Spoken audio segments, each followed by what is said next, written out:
CENTER Maine presents Agree to Disagree with Phil Harriman and Ethan Strimling, an ongoing podcast on Maine politics.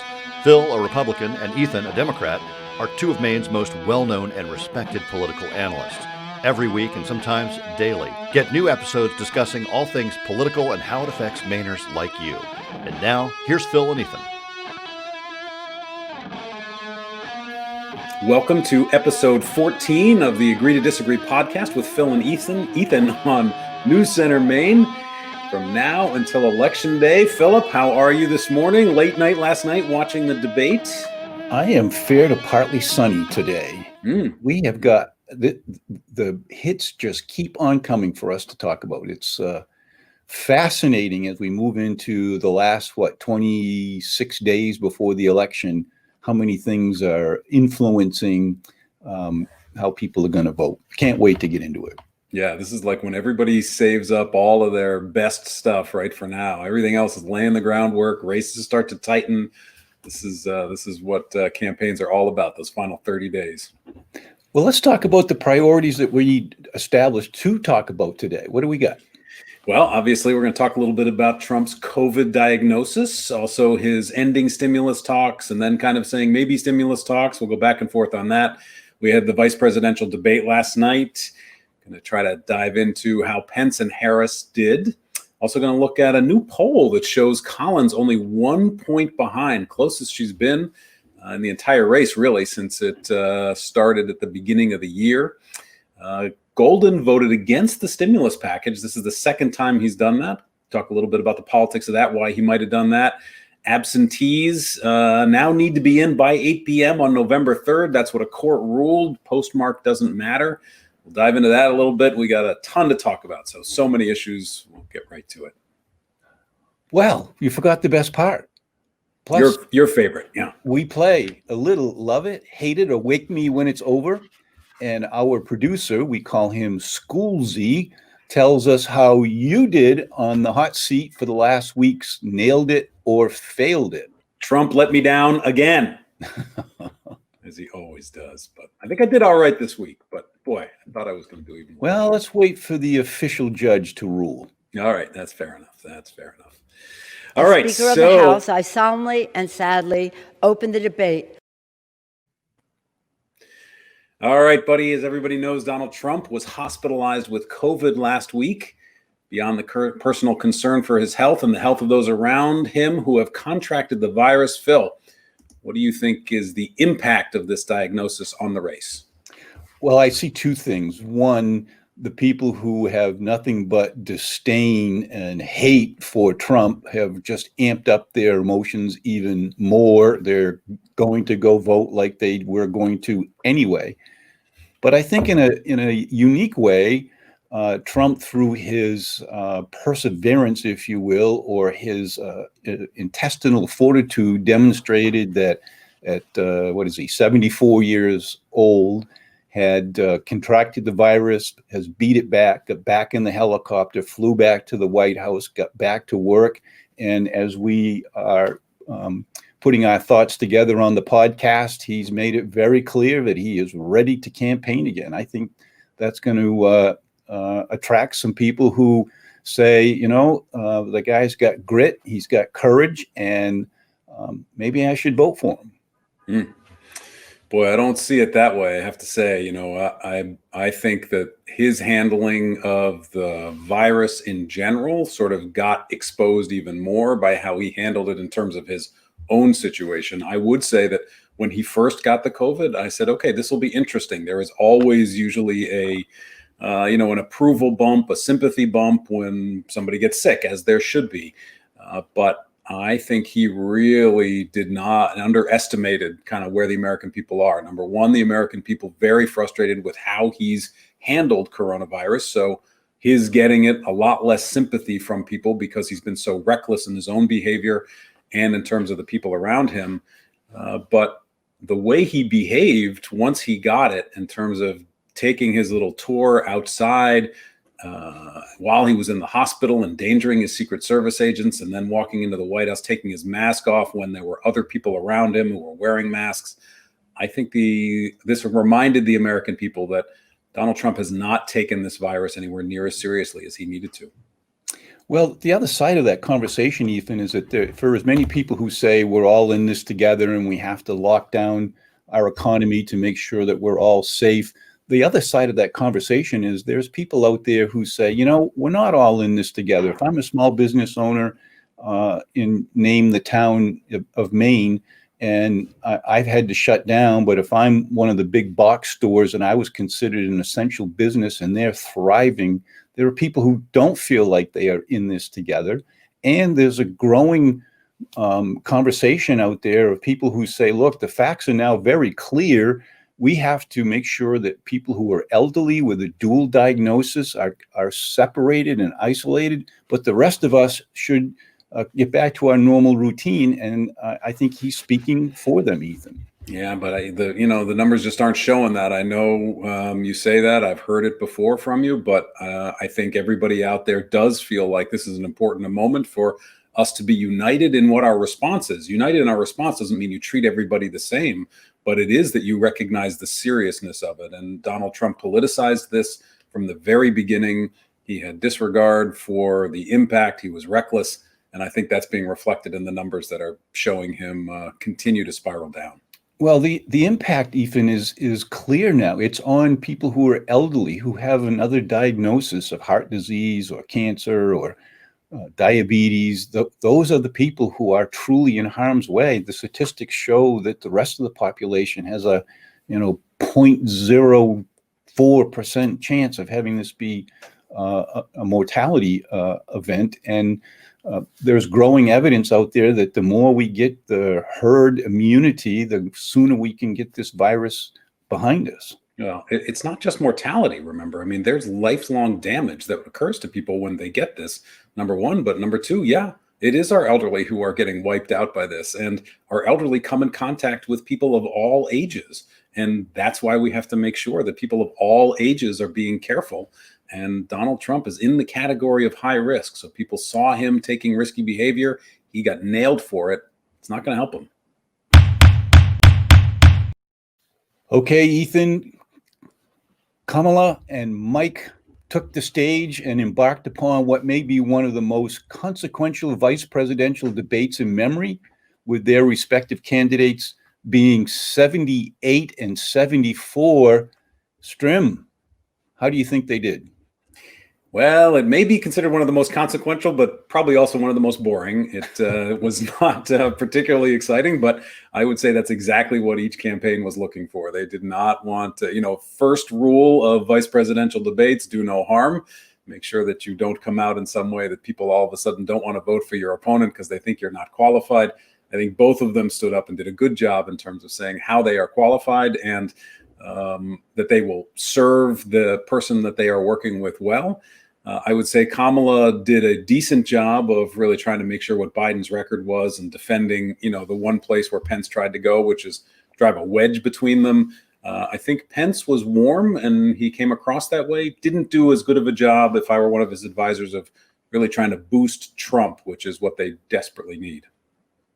I would have to agree with you that each of them accomplished the first rule of debates, which is do no harm. Neither one of them has created a reason for the press to come pounding on the doors of the candidate to explain what their vice presidential nominee said in the debate. So I give them both successful accolades for not fumbling it, so to speak. I do think that Pence did a very good job of what I would describe as righting the ship, or putting them on the course where the American people got to hear very clearly the other side of the criticism, whether it was on the COVID, pandemic or the economy. And on the other side, I think Harris struggled to explain why they don't have an opinion on packing the Supreme Court and how they've backed off the Green New Deal and how they've backed off of the tax pledge that Biden has been out there highlighting. Well, I don't think they backed off the tax pledge. What he's made very clear is he's going to repeal the tax cuts that Trump put in place that have blown out our deficit and harmed our economy and widened the economic gap between our wealthiest and our middle class. those tax cuts that were given to people who make over $400,000 a year, those are going to be repealed, and they're still solidly there. He's good, strong on the environment, doesn't support the specific Green New Deal resolution that was put in by AOC and Markey in the Senate, but does have strong environmental policies. In the end, I think this debate last night's not going to move the needle one way or the other. They both did fine, and that's where they landed. Well, I have to agree with you there, but the next presidential debate, the country is going to want to pick up on those unanswered questions of the Biden administration, who said, if I get elected, we're going to repeal the Trump tax cuts. Well, now they've changed the deal.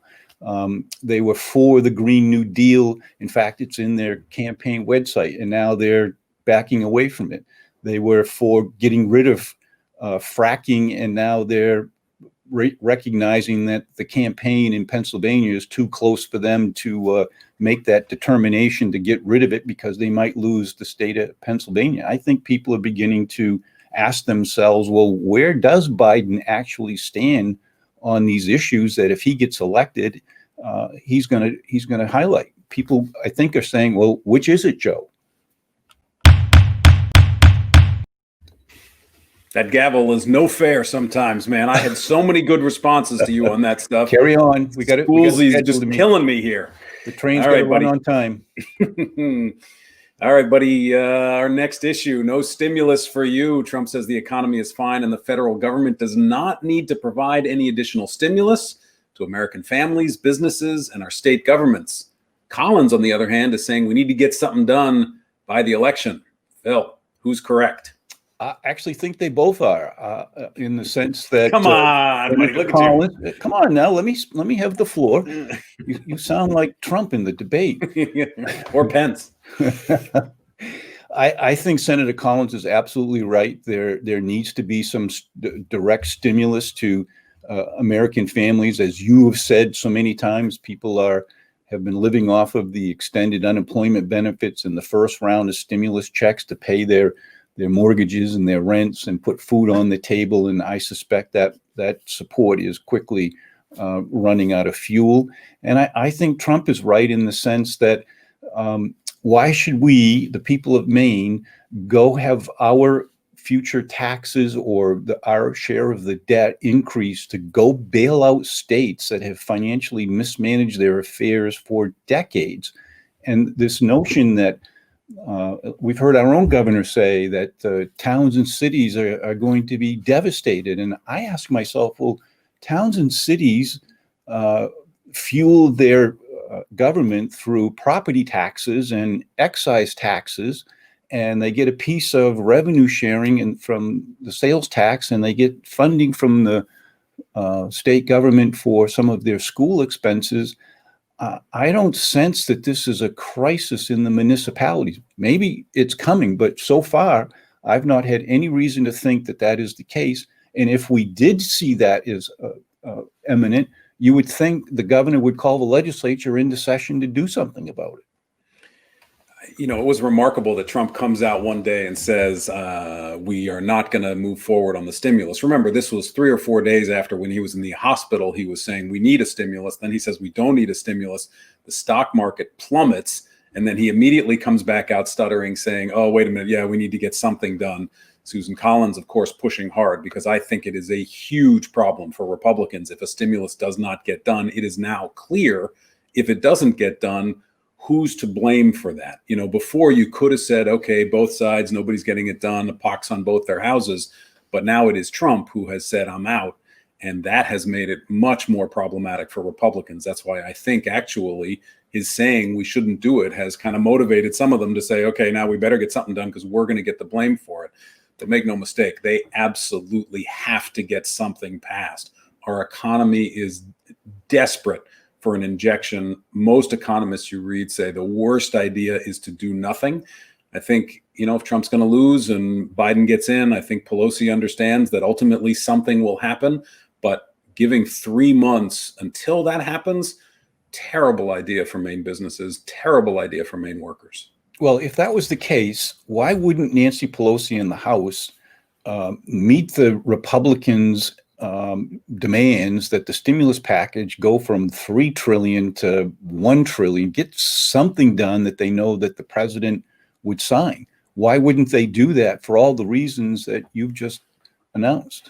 Well, remember they started at 3.4. The White House started at 1, and then they dropped it down by 1.2 million, which was the midway point between what the White House was saying and what the House had originally passed. Of course, the White House didn't want to get anything done, it appeared, and they've come back. Now, I would actually agree with you at this point. I would say Nancy Pelosi, they should step up and get something, because there's also more confidence that Donald Trump is going to lose and that there will be an opportunity to pass something that the country really needs. So I would certainly say try to get something done. But right now it's clear it's all on Donald Trump's shoulders. If it gets done, it's, because he came back in. And if it doesn't, it's his fault. So I think he's the one that has to step up and say, okay, folks, let's make it happen. The gavel. Okay. Strim, some breaking news today. Trump says he will not show up if the debate is virtual. He says a debate is not a debate if it isn't in person. What do you think? Will it serve the American people to have the debates on Zoom? Well, it's not a surprise that Trump is saying he doesn't want to show up. I think he's been looking for any excuse after his performance in the first debate and how far his numbers have plummeted since then. Just to give a little inkling of it, he was about 7 points behind nationally before that debate. He's over 9 points behind now, in a week. That's a huge shift, 10 days. Huge shift at this point. It's supposed to be tightening and the race is widening. And I think he recognizes that he really blew it in that first debate. He probably doesn't want to do it on Zoom because he won't be able to interrupt. He won't be able to jump in the way he was before. He won't be able to try to pull the rug out from underneath either the moderator or Joe Biden. So he's saying, I'm not going to participate.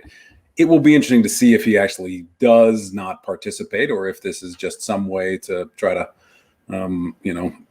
get attention and get headlines. The original format was actually good for Joe Biden, a good opportunity to be empathetic, town hall kind of format, probably better for him than Trump. So I'll be curious to see where he lands in the end.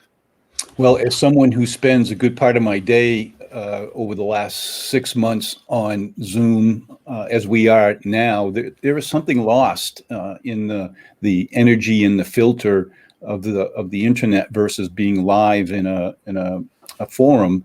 And I agree with President Trump, particularly, as you point out, the town hall style, where you have an opportunity through your eye contact and your body language to communicate even more effectively with the citizen who has the opportunity to ask a question. And as we are having this discussion, the president is essentially declared safe and cured. And so why wouldn't they go ahead and have the debate as planned?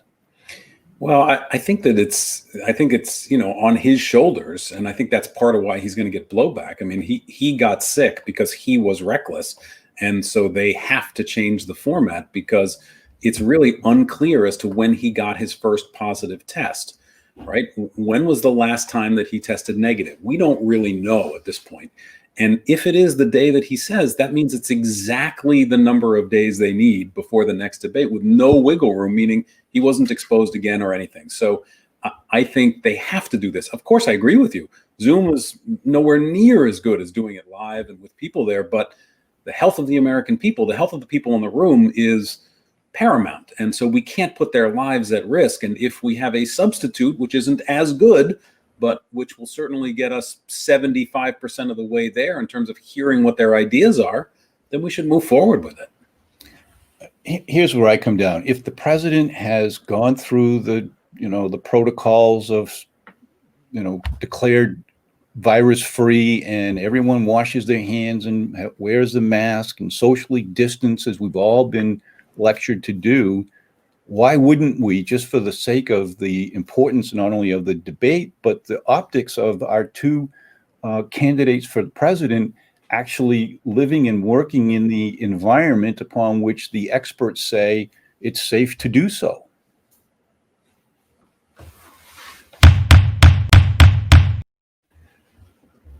All right, buddy. Here we go. Your favorite segment of the day. Love it, hate it, or wake me up when it's over. You ready to dive in here? I know you got a whole lot less because of the thing, so you might be a little sleepier than usual. I'm all right. I'm on it. Do it. All right, good. Here we go, buddy. Maine Supreme Court rejected a lawsuit that the GOP brought forward. They have now taken their lawsuit to the United States Supreme Court, who also rejected this. Phil, are you loving, hating, wake me up when it's over in terms of how the GOP has handled this issue? I'm wake me up when it's over. This was an exercise that the Republican Party did based on principle.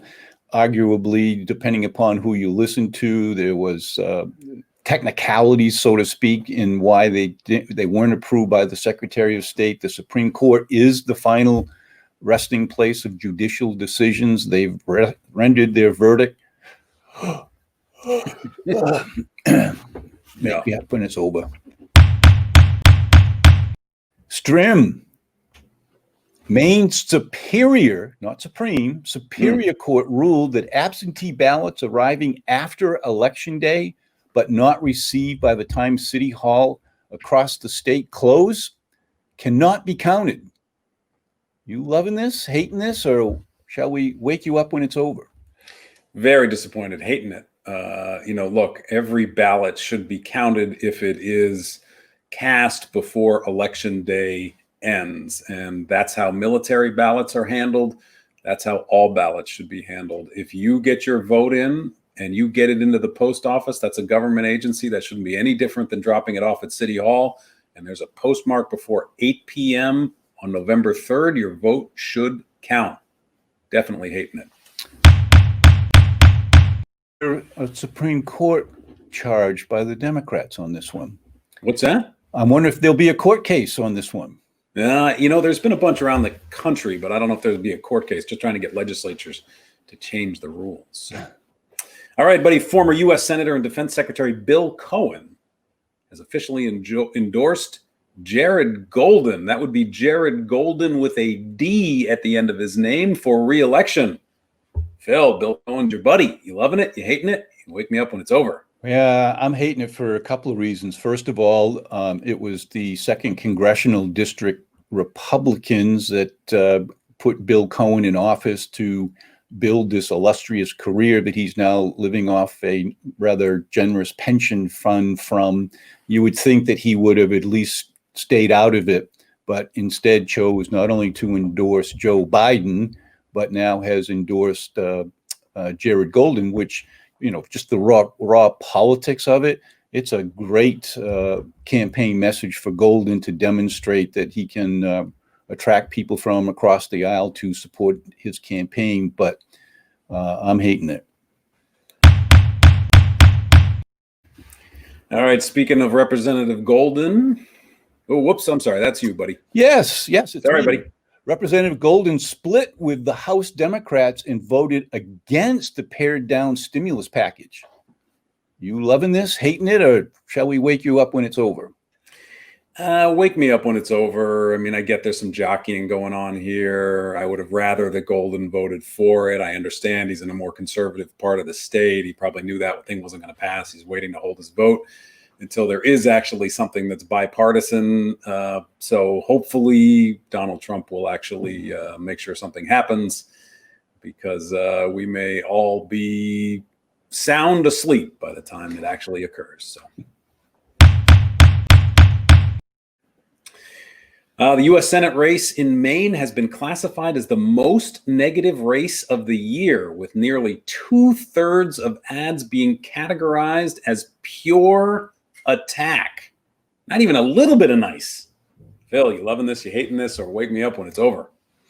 I'm loving this because it points out what I think all Mainers are saying to themselves, is that these two campaigns, primarily fueled and driven by out-of-state political scientists and outside money, have taken over the messaging of how our U.S. Senate races will be determined.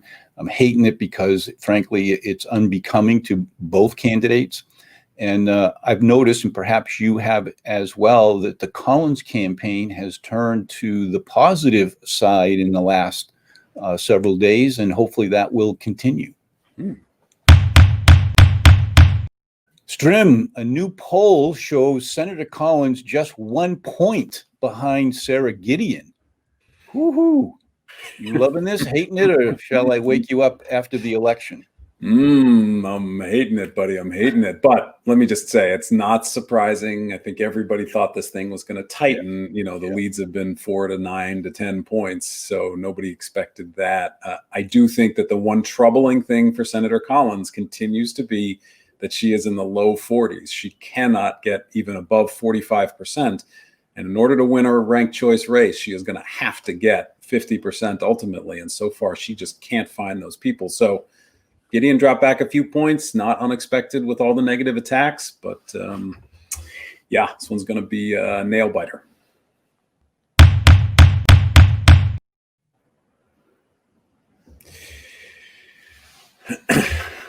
All right, buddy, this is actually, this is actually you on the nailed it or failed it on ours. Sorry, I put that in the opposite way. All yours, buddy. Take it away. Last week, Ethan was on the hot seat. His record in a week was 4. It was actually 3. It was actually 3. Sorry. Oh, yes. My best. Your best was 4. So yes. Let's see if I can get that. I stand corrected. Yes. Let's see if you can beat it. Okay, producer extraordinaire, Mr. Schoolsy, are you ready? All ready to go. Here are the questions from last week. Number 1, agree or disagree with the first debate behind us? Donald Trump will narrow the national polling gap with Biden by 0.5 point or more, which is now at 7.1%. Strim said, disagree. Schoolsy, how do you do? Nailed it. Good for you. Number 2, agree or disagree? Not only nailed it, buddy, but his numbers were 7.1. They're now over 9%. So he blew it on that debate. Number 2, agree or disagree? Sarah Gideon will widen the FR gap with Susan Collins when they report the amount raised. Strim said, agree. Schoolsy, how do you do? Oh. Nobody announced any numbers yet. I'm going to get you. You're going to get that question for next week. Okay. You'll get it. Agree or disagree? By next week, Nancy Pelosi and the White House will negotiate and agree on a new stimulus package. Strim said, agree. Schoolsy, we kind of know the answer to this one, don't we? Failed. Trump killing me. Number 4, agree or disagree? A nonpartisan poll will be released in the next week showing Collins actually tied or ahead. Strim said, disagree. Schoolsy, how do you do? Nailed it. That was kind of a puff question, don't you That think? was so. When you're talking about 1 point, 1 point difference, I would have failed that one. Number 5, agree or disagree? The number of absentee ballot requests will exceed 300,000 by next week. Strim said, disagree. Schoolsy, what's the verdict? Nailed it. Wow, good for you. 275, although I think it's going to start spiking again, but we'll see. And number 6, agree or disagree? There will be a newsworthy drop-off over people tuning into the presidential debate on a vice presidential debate on October 7th. Strim said, disagree. Schoolsy, how do you do? Nailed it. Oh, Okay. You've made a great comeback. Not bad. 4 right, 1 wrong, and 1 push. So that puts you at 12 correct thus far, and mine 15 correct thus far. Woo, 15 correct, and it's the top. It's the top of the inning. So you're back up to the plate, can get a few more runs. You ready for your? I am. Ready for your test? You got your number 2 pencil? Yep. All right, buddy. Here we go. You're on the hot seat. All we need from you is an agree or disagree with a brief explanation as to why. Number 1, agree or disagree? The October 12th committee hearing for Amy Coney Barrett, who's been nominated to the Supreme Court to replace Ruth Bader Ginsburg, will be postponed. Agree or disagree? Disagree. I think they will go forward with the October 12th hearings. I think they have confidence that they have the votes that they need. So I disagree. I think it'll go forward. All right, number 2, agree or disagree, Susan Collins will close the fundraising gap with Sarah Gideon when they finally announce how much they've raised. I disagree. I think the fervor for Sarah Gideon around the country knows no limits, and they are going to continue to open the fire hose of dollars into this race, and I do not think Susan Collins will close the gap. Yeah, I think you're right on that one. All right, agree or disagree, the next presidential debate will be postponed. I'm going to take a leap here and say I disagree. I think they will find a way to get this debate to work. It's in the best interest of both candidates. I think the American public are eager for it. All right, optimistic.